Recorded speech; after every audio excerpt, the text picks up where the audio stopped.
posla. Hoćete onu službenu verziju? Pedagog je stručnjak za unapređivanje kvalitete odgoja i obrazovanja. Ne, pa ono najčešće što čujem je da je pedagog, kako ono kažu, katica za sve ili kantica za sve, ne znam koje je to dvije točno, ali rekla bih da je jedna i druga točno. A čim se mi bavimo? Pa ono, rad s djecom, ali ne, znači da ih nešto podučavamo tipa matematike, hrvatskog ili slično. I nismo oni kod koje djeca dolaze samo zato što su zločesti ili su nešto krivo napravili. Uvijek volim djeci reći da dođu i kad žele nešto reći lijepo, nešto da bi nekog pohvalili, da bi se samo došli pozdraviti i slično. Radimo s roditeljima, radimo s učiteljima, radimo sa školskim liječnicima, radimo sa ministarstvom, radimo sa drugim svim stručnjacima. Širok opseg posla, najviše papirologije što ubija kao i sve. Ali to je jedan prekrasan posao koji ispunjavate svaki dan i baš mi je gušt raditi, iako nikad nisam htjela raditi u školi, sad bi zapravo i ostala u školi. Da, nikad nije dosadno. Jer čula sam recimo mišljenja, pedagozi ništa ne rade, a s druge strane pedagozi su pretrpani poslom i najmanje rade s djecom. Kao? Pa da. Ja mislim da pedagozi govore da su prenatrpani, a svi drugi govore da ništa ne rade. Da, i često kažu da samo dijelimo bombone, no to... Je, dijelim bombone uvijek, čak i onima kad dijeliš bombone? Pa dijelim bombone, na primjer, kad mi učenici dođu na pomoć u učenju, tad najviše dijelim, kad im pomognem, ne znam, s matematikom, s hrvatskim, s bilo kojim predmetom kojim slabije ide. Ali dijelim i bombone učenicima koji su nešto skrivili, a nije to zapravo bila tako neka velika greška. Najviše dijelim kad mi dođu plakani, pogotovo sad prvašići, kojima fali mama i tata i teta i spavanac u vrtiću. Da, dijelimo bombone i to je stvarno super. Nisu bomboni loši. A kad radiš uopće s njima? Mislim, jel imaš neki raspored kad ti oni dolaze ili kako to funkcionira? Pa dok sam radila u bivšoj školi, našoj školi, onda sam imala točno raspored kad mi je koji učenik dolazio. I točno se znalo, dakle, ne znam, ponedjeljak od, ne znam, 8 do 8:45 dolazi Pero Perić i učimo matematiku. I to se znalo i to je sve bilo dogovoreno.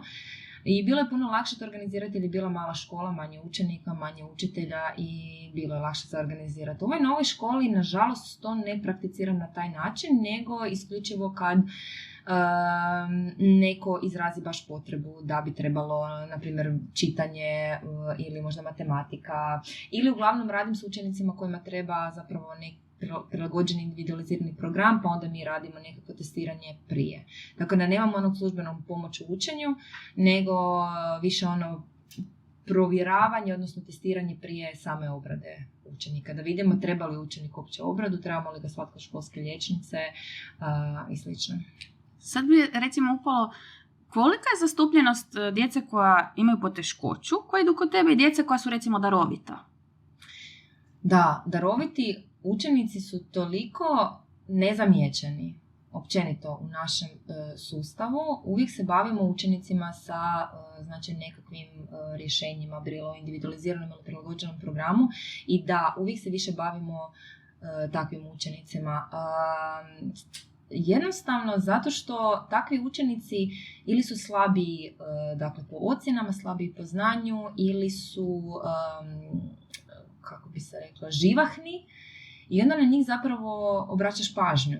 Učenici koji su daroviti, oni se često znaju sami zabaviti, često sami zapravo sebi traže nekakve zadatke i onda ih zapravo samo pustiš jer oni će se snaći, a učenik koji ti ne zna čitati ili šteka mu tablica množenja ili se stalno okreće, priča, njega ćeš uvijek primijetiti jer ti ometa nastavu i to je zapravo problem. I uvijek se trudim, uvijek na početku školske godine nekako kažemo, ajde kako ćemo ove godine zapravo pomoć darovitim učenicima. Kako ćemo njih sad staviti na pozornicu i ne znam, uvijek su, ajmo napraviti neki klub darovitih učenika, ajmo napraviti nekakav tim koji će se baviti, dakle, dodatnim nekakvim aktivnostima. I uvijek to, ta školska godina onda krene i nikako onda da se dođe do tog kluba, da se dođe do tog tima i nekako to uvijek padne u zaborav i uvijek budemo iduće godine.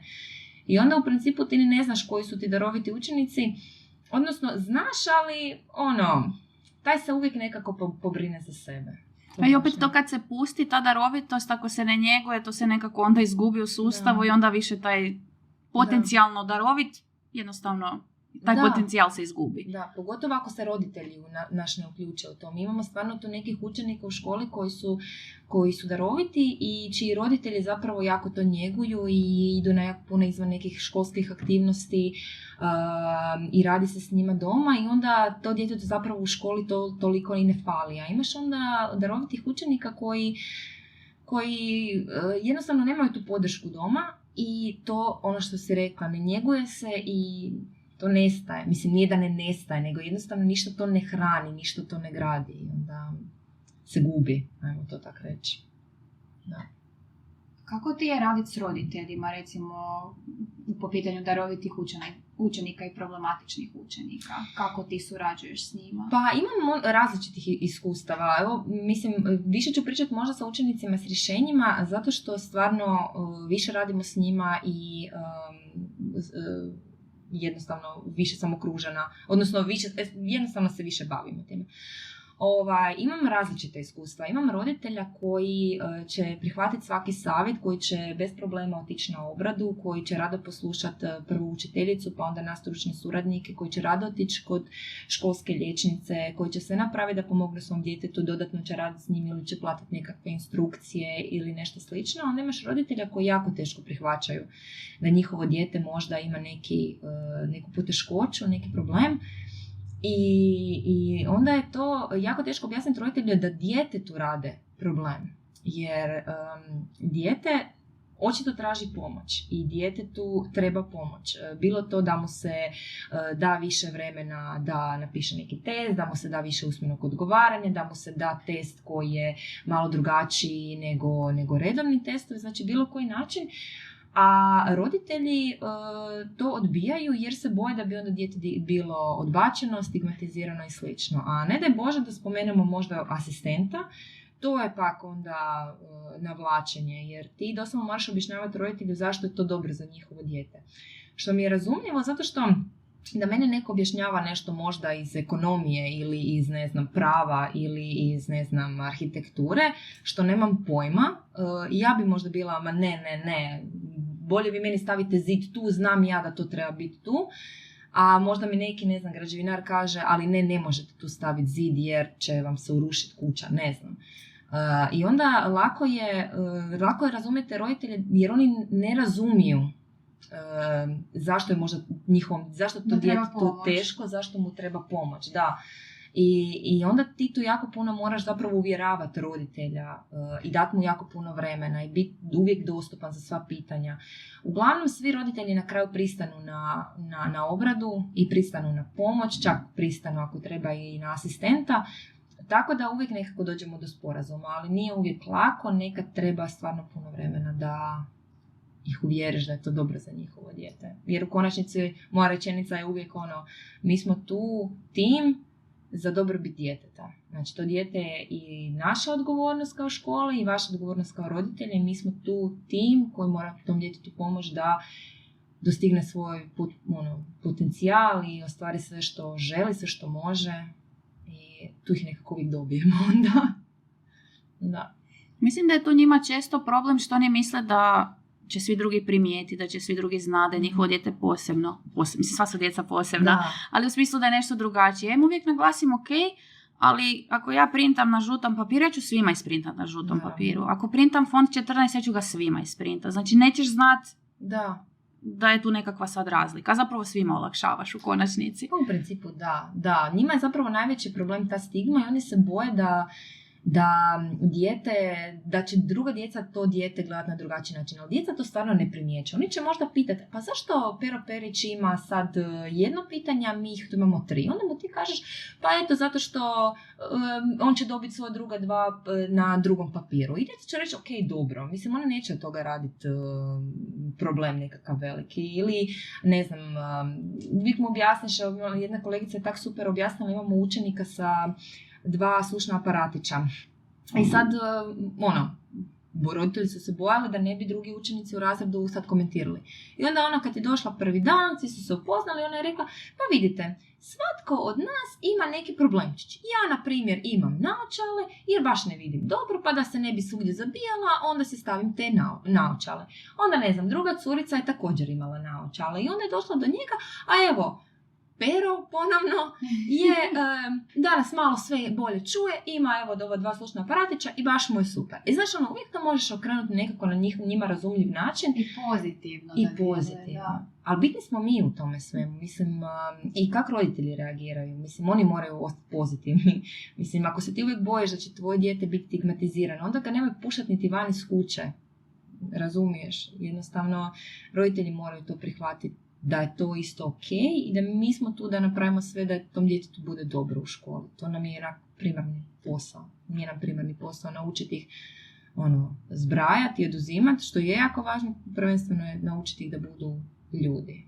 Da, najveći dio toga je nekako što se škole tiče odgoj. Mm-hmm. Puno jače ta dimenzija nego obrazovna. Mislim, ti stigneš njih u prvom razredu naučiti slova, pisati, čitati, izbrajati do 20, ali sve ovo okolo, odgoj, disciplina, kako se ponašati prema drugima, kako djelovati u grupi, kako se nositi sa samim sobom, sa svojim emocijama, to je nešto što treba puno vremena i stvarno možda najviše energije odlazi na to. Ali ja mislim da to svi zaboravljaju. Mislim da roditelji najviše zaboravljaju da je škola odgojno-obrazovna ustanova. Mislim da to čak i od roditelja do kolega do... Ne znam, mislim da nam je cijeli sustav krivo posložen, da se to jednostavno zaboravi. Škola se gleda samo kao obrazovna ustanova. Ti moraš izaći van kao osoba koja zna čitati, koja zna pisati, koja zna računati, koja mora znati, ne znam, da je valove iz fizike, iz kemije, sve moguće one formule i da, slažem se, te stvari jesu bitne, ali isto tako, znaš, važno je kad on dođe u prvi razred da se on zna zavezati tenisicu ili da, ne znam, da zna sam otići na WC, da zna sam rezati sa nožem i vilicom. Znači, meni dolaze na testiranja učenici koji znaju napisati svoje ime i prezime pisanim slovima, znaju zbrajati do 100 i tak nešto, a sjede ko da su, ne znam, prvi put sjede na stolici ili ne znaju olovku držati. Znaš, tak neke stvari na kojima se treba u principu raditi. Nije sad toliko bitno da on dođe, on će naučiti pisati i slova i čitati sve, ali moraju te osnove nekakve naučiti, taj odgojni dio. I mislim da se to često zaboravlja i mislim da je roditeljima uvijek bitno da oni u školi napišu domaću zadaću, da nauče tu pjesmicu na pamet, da ih učiteljica pohvali jer su dobro naučili pisati i čitati. A zaboravlja se taj dio da učenik, ne znam, je taj dan pomogu svom prijatelju jer je prijatelj bio tužan, ili možda se zaboravlja da je taj učenik prvi put taj dan ne znam, zavezao svoju tenisicu ili takve neke stvari, ili da je prvi put možda došao u školu bez da je se rasplakao, ili možda da je prvi put došao pred ploču i rekao nešto samostalno. Mislim se taj dio nekako, možda od 1. do 4. je to drugačije definitivno, ali od 5. do 8. je isključivo obrazovanje, onda odgojni ovaj dio kopni. Da, i tada najviše nekako u periodu od 5. do 8. razreda i počinju imati otpor prema školi. I sve više problema, nekako ko da sve gura jedno drugo. Definitivno. Recimo tako. Da, i puno se tu problemi pojavljaju, što se taj pubertet, se pomaknuo maltene već u 3. razred. Je istina, da. Je. Ja imam osjećaj da. Je. Ja recimo sam isto znala biti kod pedagoga dok sam bila u osnovnoj školi, pa... Što si radila? Znaš šta, nije bila moja greška. To svi kažu. Ne, nije bila moja greška, nego sjećam se, dobro, to je bila moja greška, znači bili smo ne znam koji 6. možda razred i dodavali smo se na hodniku sa lopticom. I ta loptica, i friend je dodavao lopticu i nije dodao meni, nek je staklo razbio. I onda smo nas dvoje završili skupa kod pedagoga i znam da nam je tam držala bukvicu i da smo morali platiti taj prozor i ono baš mi bilo užasno. I onda si uvijek razmišljam, viš kako mi je to ostalo, kako sam htjela onda postati pedagog nakon svega toga. Uvijek više manje su sve situacije, osim ako baš nisu one ekstremne, slične. Znači, neko se posvađa, neko je dobio lošu ocjenu, neko se posvađa sa svojim roditeljima, neko je, ne znam, razbio nešto. Znači, uvijek su to nekakve slične situacije, neko je pao, ne znam, koje ti se događaju svakodnevno. I onda ti već na svaku tu situaciju otprilike znaš taj odgovor i otprilike znaš kako taj razgovor treba izgledati. I onda tu zapravo nemate neke blokade jer su to svakodnevne situacije koje se ponavljaju. Sad kad dođe onda nekakva ekstremna situacija, najgore mi se sjetiti da ne smijem reagirati da sam šokirana. Znači, to mi je najgore. Sad, ne znam, dođe ti neki učenik, učenica i kaže ti neku groznu stvar, ne znam, bilo što da se dogodilo i sad ti si šokiran, ali ti ne smiješ pokazati toj učenici da si ti šokiran. I sad prvo se ti moraš u sebi dobiti da bi uopće mogu izreagirati. Mislim, to su, hvala Bogu, rijetke situacije, ali se događaju. I onda se uvijek razmišljam u takvim situacijama, ok, prvo nemoj slušaj, nemoj djelovati šokirano. I onda opet imaš te nekakve šprance da ne postavljaš jako puno pitanja, nego uvijek pustiš dijete, znači da priča. Nikad mu u principu ne govoriš, sve će biti ok, sve će biti ok, jer kak znaš da će sve biti ok? Ne mora biti. Možeš mu reći hvala ti što si mi rekao za ovu priču, kako želiš kako ti ja mogu pomoć, dati mu do znanja ja sam tu za tebe, za bilo kakvu, što god da se dogodi, ja sam tu. I ja mu uvijek kažem djetetu, gle, ja ti možda ne mogu pomoć, u smislu da ću riješiti tvoj problem, ja ne mogu riješiti sve probleme i vjerojatno ne mogu riješiti tvoj problem jer je jako veliki, ali tu sam za tebe, tu sam za razgovor, tu sam da ako se nađeš pred bilo kakvim izazovom, pomoću ti na načine na koji mogu. Znači, nikad neću reći, ajde mi ćemo to skupa riješiti, mi ćemo to prebroditi, sve će biti ok. Da, vjeruješ da će sve biti ok, vjeruješ da će sve prebroditi, ali nekad su tako teške situacije da ti ne znaš kako će to završiti, ne znaš jer će sve biti ok, ali bitno je da dijete zna da je ono kod tebe tu sigurno, da se kod tebe osjeća dobro. I naravno ja uvijek kažem djetetu u takvim situacijama da uvijek me on naravno moli da ne kažem nikom, ali ja u takvim situacijama ti djetetu moraš otvoreno reći, gledaj, situacija je takva da ja moram obavijestiti tvoje roditelje, možemo ih obavijestiti skupa, mogu ih ja obavijestiti sama, možeš ih ti obavijestiti, ali oni moraju znati zato što smo i tvoji roditelji i ja jako zabrinuti i voljeli biti pomoć. Ali, znači, nikad ne reći djetetu nećemo reći svojim roditeljima, pa onda roditeljima reći, jer to apsolutno gubiš povjerenje djeteta i možeš zaboraviti. Djeca se u konačnici onda slože da se kaže roditeljima kad im to objasniš na lijepi način, kad im kažeš zašto je bitno da roditelji znaju. Ali ne oni su tvoji skrbnici do 18. godine, oni to moraju znati, nego da im stvarno pokažeš, mama i tata su tu, volete, žele ti pomoć i nijedna situacija nije nerješiva, ali trebamo svačiju pomoć, svi moraju biti uključeni u to. Tak da, Pa mislim da je tu recimo glavna razlika, ja se isto trudim objasniti svoj postupak, zašto ti nešto govorim, zašto nešto radim, imam dojam da se prije, drago mi je da je sad ovako, imam dojam da je prije bilo upravo to što si rekla, zato što je to tako. Da. Jer ti moraš ići u školu, jer ja moram reći mami, stvarno vidim koliko je njima važno kad im ti objasniš.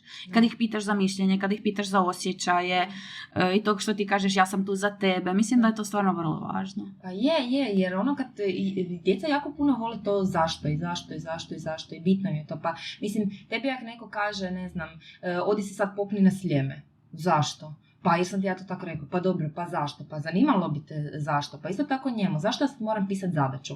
Zato jer moraš. Mislim, ja znam da je najlakše reći zato jer moraš, zato jer sam ti ja to rekla, ali pa daj mu razlog. Zašto moram pisati zadaće matematike? Pa zato da to izvježbaš da bi ti bilo lakše kasnije, da možemo krenuti sa novim gradivom jer ćeš ovo usvojiti i tak dalje. Mislim, najlakše je reći djetetu moraš zato što sam ti ja rekla, zato što sam ti ja mama, zato što sam ti ja učiteljica. a onda djetetu stvaraš nekakav otpor i prema školi, i prema toj zadaći, i prema toj učiteljici, i prema svemu.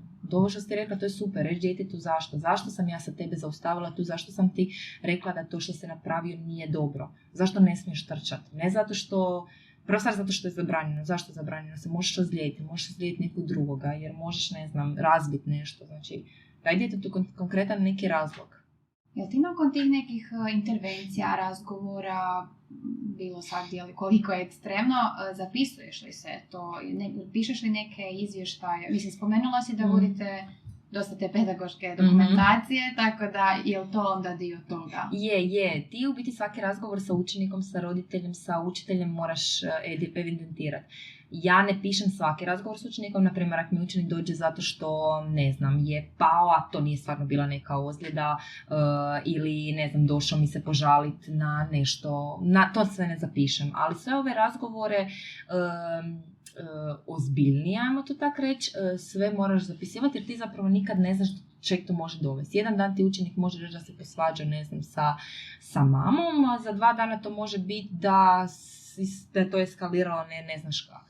A posebno što moraš voditi je razgovore sa roditeljima, zato što roditelji često znaju izokrenuti cijelu situaciju. Pa vi ste rekli ovo, pa ja nisam rekla ovo, pa onda ti uvijek moraš imati nekako potkrepljenje, ali da, jeste rekli. Možda nećeš zapisati tim riječima, možda nećeš zapisati sve nekako detaljno, ali važno je to prvenstveno da zaštitiš sebe. Pa imaš nekog svjedoka možda uz sebe? Ne. To ozbiljni razgovor. Nekad zna biti ravnatelj s nama ako su baš neke delikatne situacije gdje znamo da bi moglo biti problema. A nekad ti se zna da desiti se samo roditelj pojavi. Ne znam, ti si u smjeni sama, popodnevna smjena, nema ravnatelja, nema nikoga, ti si sam i roditelj ti se pojavi i, ne znam, zahtijeva čuda. I sam se nosiš s tim. I tebi je prvenstveno zadatak smiriti tog roditelja, vidjeti što on želi, vidjeti što ti u tom trenutku možeš napraviti i zapravo reći da moramo zaustaviti to sve, da ti moraš provjeriti u čem se radi. Ti ne možeš sam donositi nekakve odluke. Iako bi roditelji, što razumljivo, htjeli sve sad i odmah, ne mogu dobiti sve sad i odmah. I vrlo se jasno treba postaviti ta granica roditeljima.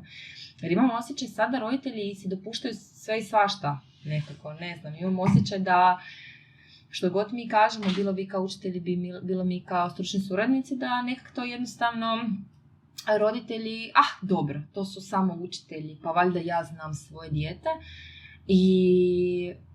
I onda mi gubimo tu nekakav autoritet, mi tu gubimo zapravo svoju stručnost. I onda je uvijek važno to i sama sebi moram govoriti, jer još uvijek sam mlada i onda ljudi kad me vide, misle se, joj, ova mlada, ona će meni sad govoriti. Da, ja već imam 3 djece, pa valjda ja znam. Onda je tu važno odrezati i reći da doslovno odrezati. Ne možemo se tako razgovarati, ja moram provjeriti ove sve stvari koje ste dogovorili, ne mogu vam ništa obećati. Čućemo se sutra kad ja provjerim sa ravnateljem i obavezno to onda sve zapisivati. I u dnevniku sad imamo suradnje sa roditeljima, pa onda se tamo, ja kažem, ili učitelji zapisuju, odnosno razrednici, ili ja mogu zapisati, pa onda to mora stajati tamo. Jel pamtiš ovako neko, recimo, najgore iskustvo koje si, neka tako negativna iskustva koja si iskusila, a na kojima si fakat naučila kako se nositi sa tim situacijama? Konkretno razgovori s roditeljima. Znači, kad sam tek došla sad u ovu novu školu, onda mi je prvi dan prošle školske godine došli su roditelji učenika koji nije htio ići u školu. I sad, znači ja sam tek došla, ja ni ne znam o kojem se učeniku radi, prvi put vidim roditelji, oni su mi samo banuli unutra i oni zahtijevaju sad da se to riješi, očekuju od mene nekakva rješenja i oni napadaju, ja se uopće nisam snašla jer nisam to uopće očekivala, nisam se pripremila.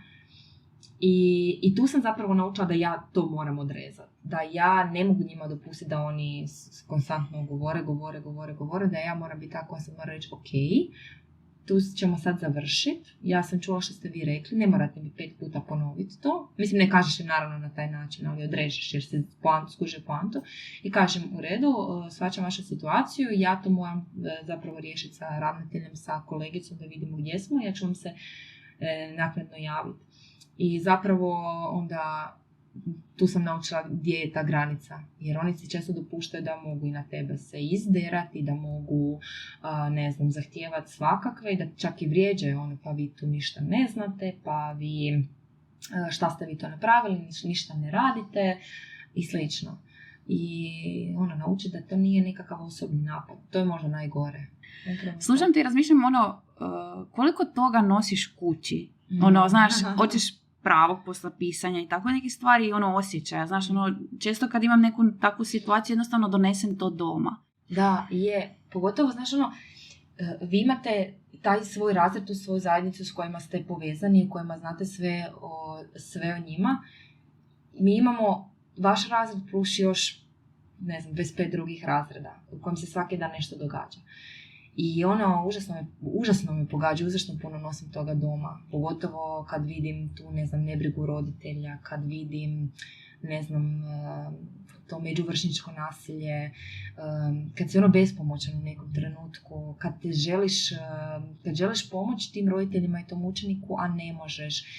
Jako često nosim tu doma taj napad bilo koga, kolega, roditelja, kad pokušavaš naći neki način i pogriješiš, pogriješimo svi, to je normalno, ali onda kad svi pikaju na tu tvoju neku grešku i to užasno, koliko god nije osobno na mene, to sve nosim doma i teško mi. Pa nosim doma i papirologiju, kamoli da ne nosim doma i ove sve ostale stvari. Bude to teško se nositi sa takvim stvarima. I jedno vrijeme sam trenirala boks i to mi je bilo super jer sam stvarno tamo izbacila sve i zaboraviš. Sad sam počela jako puno hodat, što je super i da se samo resetiram. Jer naš posao ne prestaje. Ja sad dobivam poruke, od kolegice, od ravnatelja da treba to, evo ovi su nam se sad javili, evo sad nam se javili iz centra, evo policija nam je poslala da treba ovo. Znači naš posao u principu nikad ne prestaje. Mi nemamo radno vrijeme, od 7 do 3 pa si ti u 3 gotovi i čao. U drugom razredu sam imala situaciju da je dijete, zato što je moralo čitat, dobilo napade panike, morala ići kući jer mu nije bilo dobro. Znači osvijestiti to da je i 3 dobra ocjena i da, i ako se desi da jednom ne napišeš zadaću ili slučajno zaboraviš bilježnicu da se ništa neće dogoditi, ako dobiš neki zapis da se isto neće dogoditi, ako znači osvijestiti to da perfekcionizam nije dobar. Otkud to dolazi? Otkud prvašu, drugašu ideja da zato što ja imam osjećaj da se naš cijeli taj sustav vrti oko ocjene. Znači, ti upisuješ osnovnu školu na temelju svog znanja, odnosno jesi li ti usvojio sve to što trebaš usvojiti. Onda druga stvar, znači, upisuješ se u srednju školu na temelju svojih ocjena. Upisuješ se na fakultet na temelju svojih ocjena. Svi ti govore, moraš puno učiti da bi jednog dana upisao dobar fakultet, da bi imao puno novaca, da bi, pašćeš razredak ak ne učiš, pašćeš razredak ne pročitaš ovu lektiru.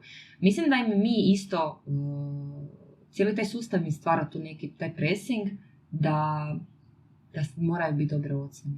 To kreće još i u predškoli, znaš kad si mali i tek se spremaš za školu i hoćeš tići u školu, pa hoćeš imati sve petice. Mislim da tu već krene u krivom smjeru. I onda kad dođe u prvi razred, ima pojma šta je to petica, kamoli bilo šta drugo, ali mislim, ne samo, ja se sjećam isto, znači, ja bi došla doma iz škole i mama me pitala kako je bilo u školi i si dobila koju ocjenu. Znaš, to je prvo što te, ali to uvijek roditelji, kako je bilo u školi, ili bilo koja petica, znaš, uvijek je to, znači niko te ne pita kako je bilo u školi, jesi se podružio danas s Markom, jeste uspjeli riješiti onu situaciju, šta ti je danas lijepo učiteljica rekla, šta si ti rekao nekom prijatelju lijepo, nego uvijek to kako je bilo u školi, a to kako je bilo u školi zapravo znači jesi dobio koju ocjenu. Isto mislim, mene uvijek bilo strah doći doma ako bi dobila manje od 4.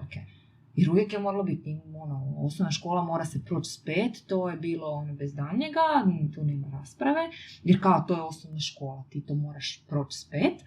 i moraš upisati poslije toga gimnaziju. Što je najbolje, nama danas najviše fali zanimanja za koje ne treba kao imati recimo ove 3-godišnje, 4-godišnje, nemaš krovopokrivače, nemaš majstore, nemaš zidare, nemaš keramičare, a bez njih možda roditeljima treba dati do znanja, dobro, to je možda isto prikladnije za starije razrede, ali opet osvijestiti im to i u mlađim razredima, dok su 1. do 4. Na tim roditeljskim sastancima, da je to okej ako dijete izabere. Da. Realno nećemo loše živjeti kao majstor. Živjet će bolje. Neće bolje nego mi.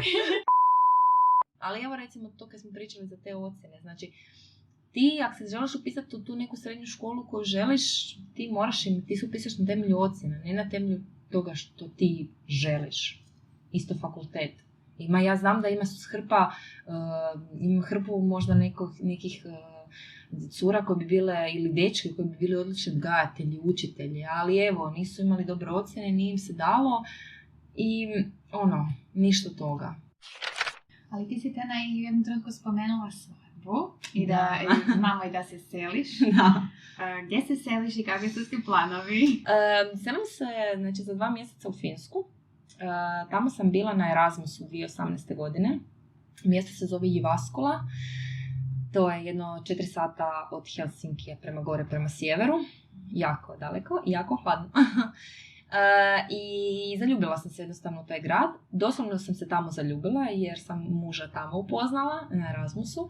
Kad smo došli na 1. godinu faksa, bilo je finska u Finskoj. Finci imaju najbolje obrazovanje. I sad kao pedagog mislim di ćeš drugdje nego na Erasmusu Finsku. Ja sam prijavila Finsku i Češku. Ali stvarno kak njima tamo sustav izgleda. Meni je, imali smo recimo potpuno je drugačije napravljen taj studentski život, odnosno studiranje je tamo potpuno drugačije.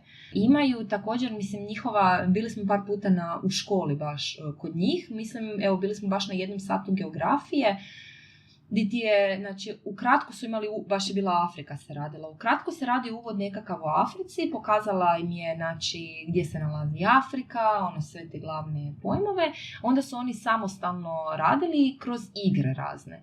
Nemaju zvona, sat traje isto, ne traje 45 minuta, nego koliko učitelj procijeni da treba, onda oni idu na sljedeći sat. Onda, papuče su obavezne u principu, ali može biti bos, to mi je isto super, i klinci su totalno pušteni, a kako su učili engleski, tako da su učenici viših razreda, na primjer četvrtaši, su naučili crvenkapicu na engleskom jeziku i onda su ju glumili prvašima. To je bilo super, zato i znaju tako dobro engleski, jer oni stvarno drilaju taj jezik, taj govor, odlično. Baš sam im bila oduševljena na njihovim školama, kako je to sve posloženo. Ja znam naravno da smo mi tam došli, da nismo vidjeli onu srž svega toga, ja znam da tamo ima problema, ja znam da tam nijedan sustav ne funkcionira savršeno, ali ja mislim da su ipak oni uskladili, ono što ti studiraš sa onime što ćeš ti kasnije raditi. Ja mislim da kod nas ima jako puno teorije i jako puno toga što bi mi kao trebali, a onda kad dođeš u školu onda zapravo vidiš da pola tih stvari ne možeš iskoristiti jer te čeka nešto sasvim 15. Mislim da nam jako puno fali toga i zapravo meni je super, recimo, to što mi imamo taj pripravnički staž mi je super u jednu ruku. Stručni ispit ne, to mi nije super.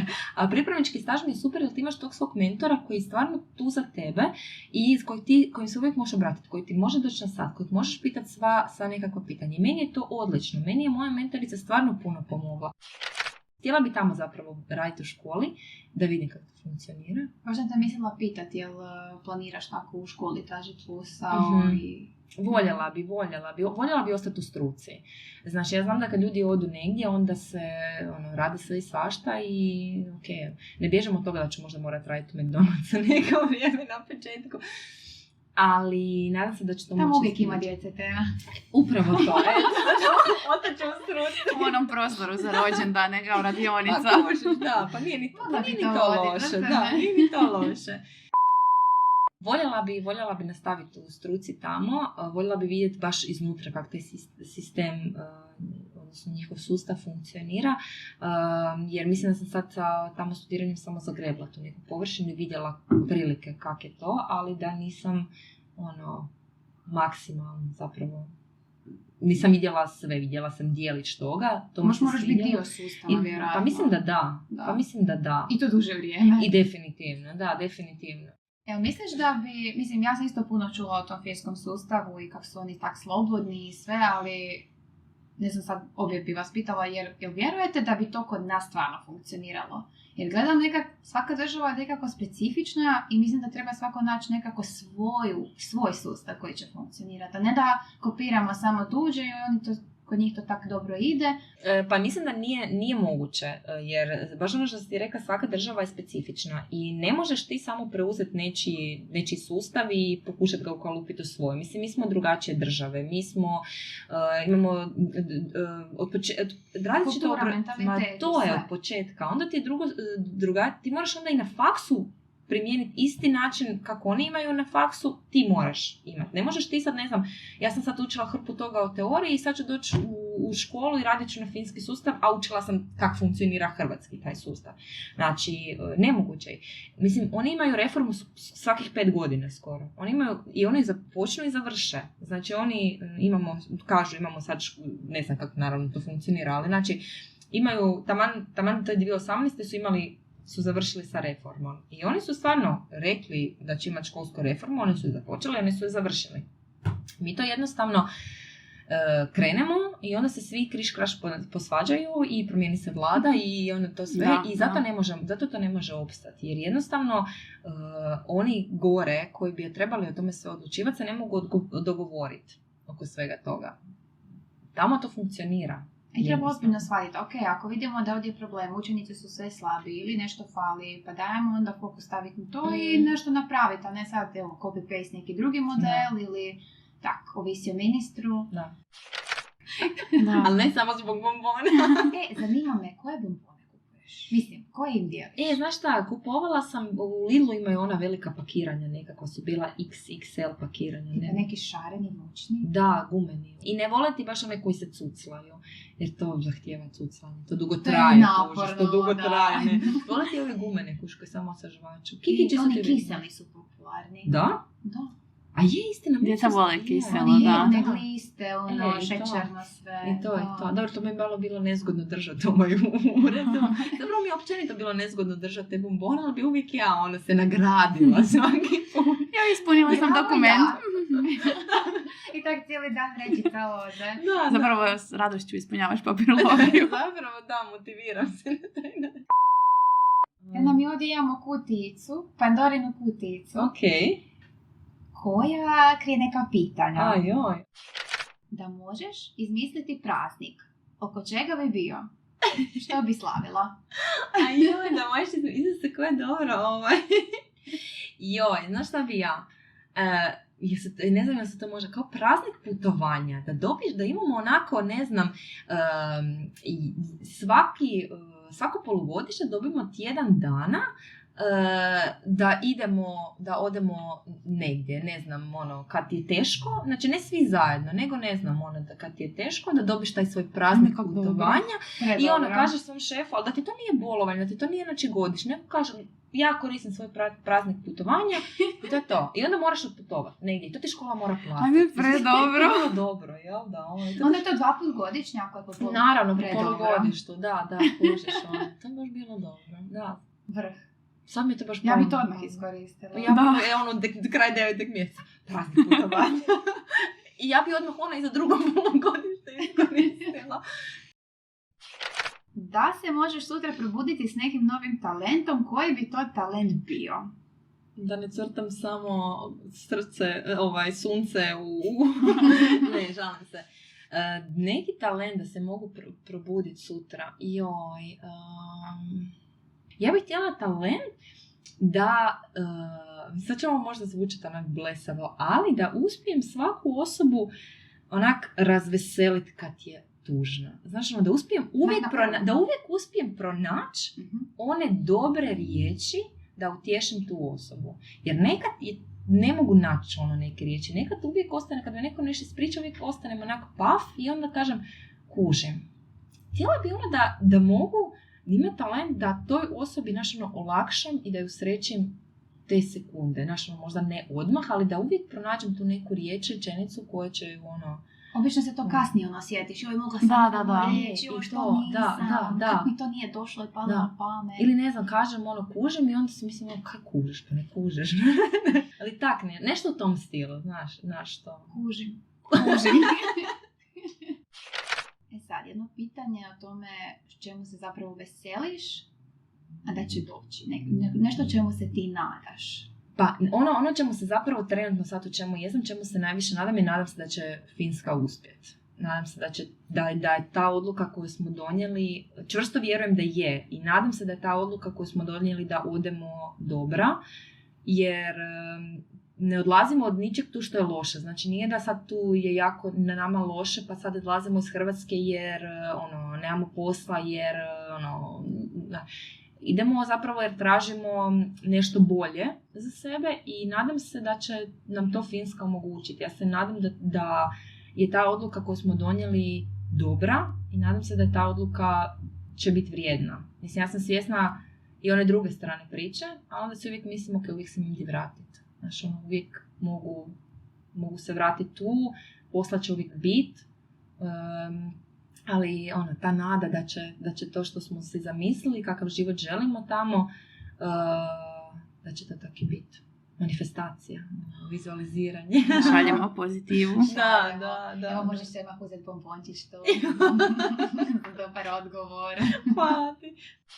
Hvala što ste me poznali, hvala što ste me se sjetile. Uvijek. I hvala što ste me čekale ovoj svoj moje ludnici oko svadbe, oko preseljenja, oko odgađanja 500 puta toga svega.